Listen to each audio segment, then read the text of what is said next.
जोगी जी को हम अपना आइडियल मानते हैं। इसके लिए ना सीएम होने के नाते वो तो बहुत स्ट्रिक्ट है और सीएम ऐसा ही होना चाहिए कि हम किसी के लिए नहीं, हम सबके लिए है। यूपी नहीं, हर एक राज्य में योगी आदित्यनाथ के जैसा सीएम होना। अगर वो खुद हम लोग का कलमा पढ़ सकती है, वो भी पूरा स्टेज पे, भरे स्टेज पे रोज़ा रखती है, नमाज पढ़ती है, मतलब हम लोग का मुसलमान का काफ़ी काम कर लेती है, कलमा उलमा पढ़ लेती है, उसमें उसको परेशानी नहीं है।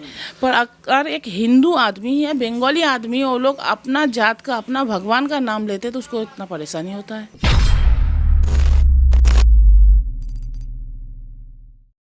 पश्चिम बंगाल में चुनाव होने जा रहा है। एक मुस्लिम होने के नाते आपके क्या क्या मुद्दे हैं और किन मुद्दों को लेकर आप वोट देने जाएंगे? देखिए, हम लोग का जो यहाँ का सरकार है, पहले था सीपीएम का सरकार 34 साल, तो उस सीपीएम का सरकार को जब हटाया गया था तब हम लोग का ममता दीदी टीएमसी का जो सरकार अभी है, उन्होंने बहुत वादे किए थे और धीरे धीरे बहुत सारा चीज़ चालू हुआ, जैसे कन्याश्री, रूपश्री, मतलब ऐसे टाइप का बहुत चीज़ चालू हुआ, लेकिन पास नहीं हो पाता है वो चीज़, मतलब हम लोग आम जनता तक नहीं पहुंच पाता है।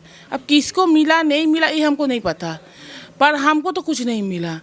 और अभी नया शुरू हुआ स्वास्थ्य साथी कार्ड है, वो स्वास्थ्य साथी कार्ड यहाँ का काउंसलर लोग ऐसा बोल रहे हैं कि मतलब आपको तो दिया जा रहा है, अगर आप दूसरा किसी से बात भी करते, जैसे मानिए आप सीपीएम से बात कर रहे, कोई आप सीपीएम पार्टी करते हैं, आपसे मेरा लिंक अब हम बात कर लिए, या आप भाजपा का आदमी है, आपसे हम बात कर लिए, तो हमसे वो स्वास्थ्य साथी कार्ड छीन लिया जाएगा, मतलब हम बात तक नहीं कर सकते हैं। देखिए, हम भी मुसलमान हैं, क्योंकि अभी टीएमसी वाला लोग बहुत टाइम खबर देख के बोलते हैं हम लोग को सिखा देता है, मतलब कोई भी हिंदू लड़की को नकाब उकाब पहना के भेज देता है बोलने के लिए।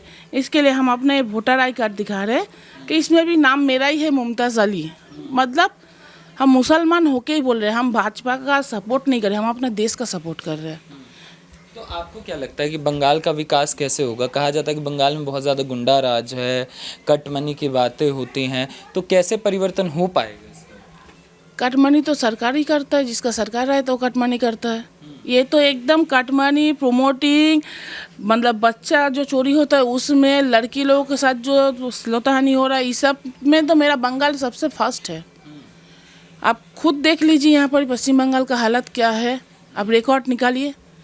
यूपी वाला को बोलते हैं कि यूपी में ज़्यादा है, यूपी में आज से 10 साल पहले क्या हालत था और आज क्या हालत है, मिलाइए दोनों को।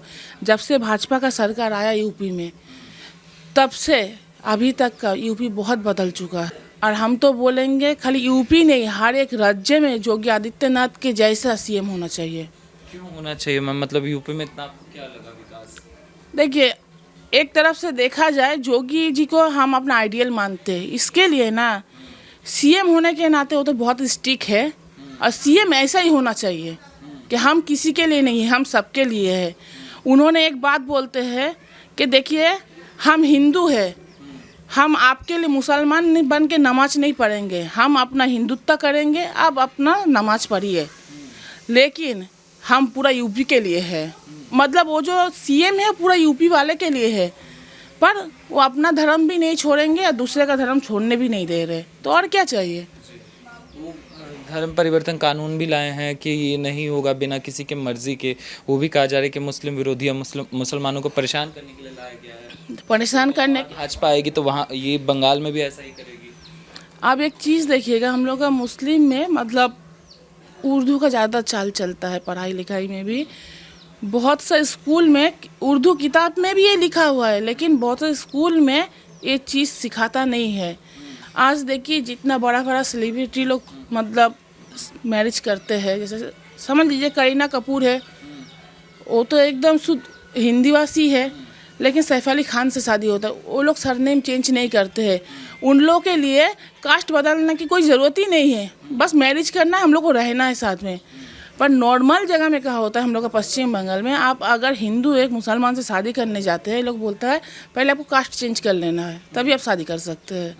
तो ये एक तरह से समझ लीजिए हम लोग को घेराबंदी कर देता है कि आपको ऐसा चलना। उसके बाद शादी कराने के बाद भी घर में ले जाके वो लोग एक मतलब कोई आज़ादी नहीं है आपके ज़िंदगी में, घर के अंदर रहो, ऐसा करो ऐसा करो। लेकिन अभी का जो टाइम है, जैसे मोदी जी बोलते हैं बेटियां पहले है, पर बंगाल में ऐसा नहीं है। बंगाल में काउंसिलर, एमएलए, एमपी इन लोग पहले है, इनके तरफ का जो आदमी है ये लोग पहले है, और उसके बाद पब्लिक को मिले तो भी सही, नहीं मिले तो भी सही। महिलाओं के लिए कैसा है बंगाल? महिलाओं के लिए कुछ भी नहीं है। कहाँ है देखिए आप जाके, बोलने के लिए तो कन्याश्री फुन्याश्री है, लेकिन मिलता कुछ नहीं है हम लोग को। हमको खुद को नहीं मिला, स्वास्थ्य साथी कार्ड नहीं मिला, कुछ नहीं। मैम, बंगाल से लोग छोड़ कर जा रहे हैं। पहले पश्चिम बंगाल कलकत्ता जो हुआ करता था, कहा जाता है कि बंगाल के जो लोग हैं 10 साल पहले जो आज वो सोचते हैं, भारत 10 साल बाद सोचता है। आज क्या हो गया पश्चिम बंगाल और कलकत्ता को कि लोग छोड़ कर जाके दिल्ली और महाराष्ट्र, मुंबई में जा के बस रहे हैं? इसका कारण यही है ना, हम लोग के यहाँ बेकारत्व तो बहुत ज़्यादा है। हम लोग के यहाँ मान लीजिए कोई कल कारखाना नहीं है, कोई कंपनी नहीं है। बहुत साल पहले, आज से 10-15 साल पहले एक बार हम लोग के यहाँ नैनो कारखाना डाला गया था। वो भी ममता दीदी आंदोलन करके वो कंपनी को तो भेज दिया रिटर्न गुजरात, लेकिन वहाँ पर ही ममता दीदी अपना कोई कंपनी और नहीं डाला। तो और जो खेती का आदमी लोग था, हम लोग का किसान लोग जो ज़मीन दिया था, आज उस ज़मीन का भी ये हालत हो चुका है कि वो ज़मीन वाला भी वहाँ पर खेती नहीं कर सकता। इतना ख़राब हो गया ज़मीन का हालत। तो वो सब आदमी क्या करेगा, यहाँ काम ही नहीं है, इसलिए वो लोग जा रहा है। और ये जय श्री राम वाला जो मुद्दा है, बार बार दीदी जय श्री राम से क्यों परेशान हो रहे हैं? देखिए, मेरे हिसाब से, मेरा नॉलेज में जितना है जानकारी, हम लोग का दीदी खुद एक ब्राह्मण घर की बेटी है। उनका जो कास्ट है वो ब्राह्मण है। वो जय श्री राम का नारा से क्यों परेशान है ये तो वो खुद ही बता सकते हैं। क्योंकि जब जो कोई, हम नहीं बोल सकते, आप नहीं बोल सकते, मान लीजिए एक पल के लिए, पर वो तो पंडित जी है, पंडित का घर का है, तो वो तो बोल सकते हैं। वो इसलिए परेशान, अगर वो खुद हम लोग का कलमा पढ़ सकती है, वो भी पूरा स्टेज पे, भरे स्टेज पे रोज़ा रखती है, नमाज पढ़ती है, मतलब हम लोग का मुसलमान का काफ़ी काम कर लेती है, कलमा उलमा पढ़ लेती है, उसमें उसको परेशानी नहीं है। पर अगर एक हिंदू आदमी या बंगाली आदमी, वो लोग अपना जात का, अपना भगवान का नाम लेते हैं, तो उसको इतना परेशानी होता है। तो आप कह रहे हैं कि पूरा तुष्टीकरण चल रहा है TMC? हाँ, और दीदी एक बात सोच रही है, हम लोग का बंगाल में करीब 33% मुसलमान हैं। वो सोचती है कि मुसलमान लोग, माइनॉरिटी वाला जो है एकदम बेवकूफ़ है, उन लोग के पास कोई दिमाग ही नहीं है, इसलिए वो सोचती है ऐसा कि हम माइनॉरिटी वोट लेके खेलेंगे। पर ये उनका सोच गलत है। अब माइनॉरिटी वाला भी बहुत सोचते हैं, ऐसा सोचने से उनको नहीं मिल जाएगा, ये गलत सोच लेके वो चल रही है। और TMC के नेता कह रहे हैं कि अगर बीजेपी अगर आती है बंगाल, पश्चिम बंगाल के अंदर, तो मुस्लिमों के लिए खतरा हो जाएगा, तो खतरे से बचाने के लिए आप TMC को चुनिए। देखिए, खतरा से अगर बचाने के लिए हम TMC को चुने, तो TMC क्या अच्छा किया? TMC भी तो वही काम कर रहा है जो बीजेपी अगर बोलेगा बीजेपी करेगा। बीजेपी तो अभी तक कुछ किया नहीं। बीजेपी देखिए, आज कितना पुराना मामला था 3 तलाक का, वो किसने हटाया? वो बीजेपी ने हटाया। और इतना दिन से हम लोग देखते हुए, ये हम मुस्लिम का विरोध या हिंदू का तरफ ऐसा कुछ नहीं बोल रहे, जो फैक्ट है वही हम बता रहे हैं आप लोगों को। हम लोग का यहाँ पर एक पश्चिम बंगाल में खाली हम लोग का इमाम भाता चलता था। ये मतलब जो मस्जिद में इमाम लोग पढ़ाते हैं या अजान वगैरह देते हैं, उन लोगों का एक मंथली मिलता है उन लोगों को सरकार की तरफ से। पर ये हिंदू लोगों के लिए नहीं है, अब तक तो नहीं था। लेकिन जैसे ये भाजपा आया, ये लोग अपने आप एक तो चीज़ बोलने लगा कि ये हिंदूवादी पार्टी है। तो ऐसे ही पुरोहित भाता, बहुत सारा भाता ऐसे हिंदू लोगों के लिए भी चालू हो गया। तो आप लोग खुद सोचिए, आप लोग देखिए, आप लोग हर जगह पहुंचते हैं, तो आप लोग खुद सोचिए कि इतना दिन के बाद ये हिंदू मुस्लिम का जो खेल खेल रहा है, कौन सा पार्टी खेल रहा है? हम लोग चाहते हैं कि इतना आदमी का सरकार हम लोग देख चुके हैं कि एक बार कम से कम भाजपा का सरकार यहाँ आए। भाजपा का सरकार आने से, भाजपा ना हिंदू का है ना मुस्लिम का है, भाजपा देश के लिए काम करते हैं और देश का नागरिक के लिए। मुस्लिम खतरे में आ जाएगा अगर भाजपा आएगी तो?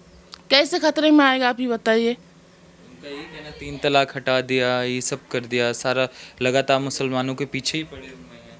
3 तलाक जो हटा दिए, देखिए दीदी का तो खुद का शादी हुआ नहीं है, तो अगर उनका शादी होता तो उनको पता चलता है कि एक लड़की को अगर ऐसे मुंह जुबानी बोल के उनको अगर हटा दिया जाए, घर से निकाल दिया जाए, उसका क्या होगा। एक तो हम लोग का मुस्लिम कल्चर में बहुत ही कम लड़की लोग पढ़ी लिखी होती है, क्योंकि बहुत कम उम्र में हम लोग का शादी कर दिया जाता है। इसके वजह से हम लोग पढ़ लिख नहीं पाते। तो हमको जब 10 साल या 5 साल एक घर में रखने के बाद हमको निकाल दिया जाएगा तो मेरा फ्यूचर क्या होगा? या आने वाला जनरेशन में, मेरा भी एक लड़की है, मेरा लड़की का हम कहीं शादी कराते हैं और 3 साल बाद उसको निकाल दिया जाता है, वो पढ़ी लिखी नहीं है, या मेरा भी घर का हालत ऐसा नहीं है कि उसको हम ज़िंदगी भर रख के खिला सके, तो वो लड़की का फ्यूचर क्या होगा? ये आप बताइए हमको। देखिए, मुस्लिम में इसको बोलते हैं 3 तलाक, पर हिंदू में भी तो डिवोर्स वगैरह होते हैं ना। तो मुस्लिम जो आदमी लोग हैं वो भी मुँह जुबानी नहीं करके कोर्ट जाए, थाना जाए, वहाँ से अगर नहीं समझ में आता है उसको, अगर छोड़ता भी है या डिवोर्स देता है, उसका जुर्माना भरे। या क्यों छोड़ रहा है? जो सही एंगल से करे ना, सही तरीके से काम करे। कानून है ना दुनिया में। इंडिया तो हम लोग का डेमोक्रेसी देश है, और इंडिया में तो पश्चिम बंगाल भी पड़ता है, तो पश्चिम बंगाल तो बांग्लादेश या पाकिस्तान में है नहीं, तो उनको तो इंडिया का रूल मानना चाहिए। तो जब इंडिया का रूल मानेगा तो वही हिसाब से चले ना। तो आपका कहना है कि मतलब 3 तलाक एक अच्छा कदम था? एक अच्छा नहीं, कितना लड़की का जिंदगी बचा है और आगे चल के कितना लड़की का जिंदगी बचेगा, ये सोचिए। सीए एनआरसी लाना, वो भी कहना कि ये सब भी मुस्लिम विरोधी है। सीए की जब बात होती है तो नहीं, देखिए, अगर ला के फिर बाहर किया जाएगा। यहाँ बात करेंगे कि बंगाल के अंदर बहुत ज़्यादा गरमाया था मुद्दा। अगर सीए एनआरसी का जो बात है, आप अपना घर में 5 मेंबर है, आपका घर में भी रिलेटिव आते होंगे, तो वो एक दिन आपको अच्छा लगता है, 2 दिन अच्छा लगता है, तीसरा दिन आपको खुद को अनकंफर्टेबल महसूस होता है कि दो दिन हो गया, अभी तक इन लोग जा नहीं रहे, हमको सोने में परेशानी, नहाने में परेशानी होता है ना। तो ये इंडिया भी तो हम लोग का एक घर है, ये देश हम लोग का घर है, यहाँ हम रहते हैं। अगर बाहर का जो आदमी लोग है, अफ़गानिस्तान, पाकिस्तान, कहाँ कहाँ से आदमी लोग आके, जो बांग्लादेश आके जो उन लोग भर जा रहे हैं, तो हम लोग कहाँ रहेंगे? और आज हम लोग, मेरा घर में आज 5 मेंबर है, कल ये 5 मेंबर बढ़ के 10 मेंबर होंगे। तो अभी 5 का जगह है, अगर उन लोग भरता रहेगा तो और 5 कहाँ रहेगा? और इन लोग आ रहे, जिसके वजह से तो आज हम लोग का जो बहुत सारे स्टूडेंट ऐसा देखिएगा, MBA किया हुआ, BA किया हुआ, BTech किया हुआ, उन लोग को नौकरी नहीं मिल रहा। क्यों नहीं मिल रहा है? यही वजह है कि यहाँ जनसंख्या बहुत ज़्यादा है और हद से ज़्यादा बाहर का आदमी है। तो अब तो जनसंख्या विरोधी कानून भी आने वाला है। हाँ, वो आना चाहिए, आने वाला क्यों? तो बहुत, हम तो बोलेंगे लेट हो गया, और पहले आना चाहिए था ये चीज़। ये भी कह रहे हैं कि मुस्लिम विरोधी है जनसंख्या कानून। देखिए, मुस्लिम या विरोधी या हिंदू विरोधी नहीं, अगर मुस्लिम विरोधी होता तो आसाम से जितना आदमी निकाला गया उनमें से सबसे ज़्यादा हिंदू का परसेंटेज है, तो कैसे मुस्लिम विरोधी हो गया है? और अगर मुस्लिम हो, हिंदू हो, जो बाहर से आए, हम तो बोलेंगे तुरंत ये आइन लागू करे और सबको चेक करके लिखा जाए।